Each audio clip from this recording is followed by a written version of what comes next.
All right. So, if you don't know anything about me, it's been speed kills deals, right? Like if you're super slow, time kills deals. So I'm all about speed. That's my new theme for 2024 is freaking get at it, right? Like get the quote out, get the customers recall, return, whatever. And I was spending some time with Brad last week, and there was this term LFG. Brad, what does that stand for?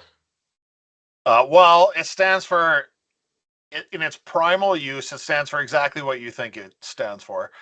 In the context of when we're with partners and business, it stands for let's focus and grow. So there's a politically correct LFG, and then there's the, look, we just got a LFG, like, So not waste any time.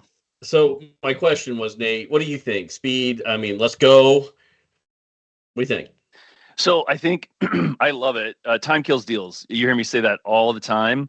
And I have a terrible example of that where I actually won a deal. I literally got signature on a Wednesday, and I was super pumped about the deal. It was one I've been working a long time.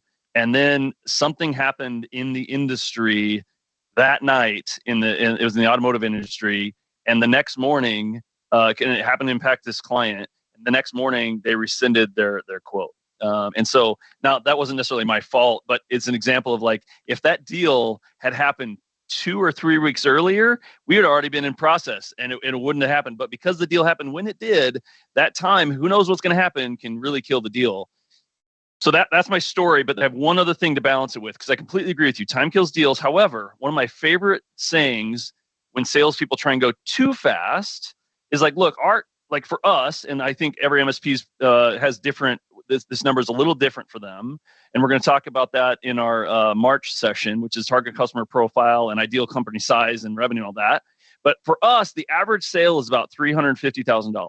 So when a client signs off on a managed services opportunity, they're basically signing off on about $350,000 of revenue over the next 3 years. And so you have to build a $350,000 relationship before the client's going to sign off on a $350,000 sale. So that's the competing interest of time kills deals versus taking the time to build that rapport and relationship and finding that right balance and not letting either one of them win. Well, I think that's fair, Nate. But at the same time, you wouldn't go have a first appointment and then ghost the customer for a week, right? You would set clear Correct. expectations of when that next call, what you're bringing to the table, why you're doing it, right?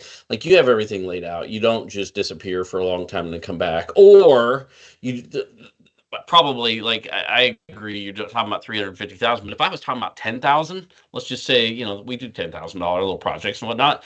Like my point would be, you don't just go, we'll get that quoted and don't say like when, because time kills deals there. Like in my opinion, but it depends on the depth and all that stuff. Like you should be able to generate that quote in 48 hours. Like get it going. What are you waiting for? And probably that's where I'm pointing out. But you're absolutely right. Like you have to have enough engagement for a larger deal. Make sure there's enough trust built. You don't want to rush that, but don't leave them without a purpose. Now, Steve, I've known you for many years, right? Yeah. So if I say I love you, that doesn't sound too weird because I've known you a long time. Yeah, fair. But if we had just met and I said I love you, what are you likely to do? You probably back away slowly. And Exactly right. probably not So have don't a lot say I of love eye you on a first contact. date. Yeah. Yes. So I think again that's the thing that Stephanie and I talk about all the time is like, don't say I love you on a first date. Like come on, you don't know each other well enough yet. So it's that balance of yes, absolutely follow up, but credibility. The same thing you're talking about, like setting expectations, following up when you say you're going to follow up, follow through when you say you're going to like do the things you say you're going to do, and doing that multiple times over time, not too much time, actually develops the ability and earns you the right to say I love you, but not on the first date. Absolutely. But you do set up the next date. You do. And on that, wrap it up.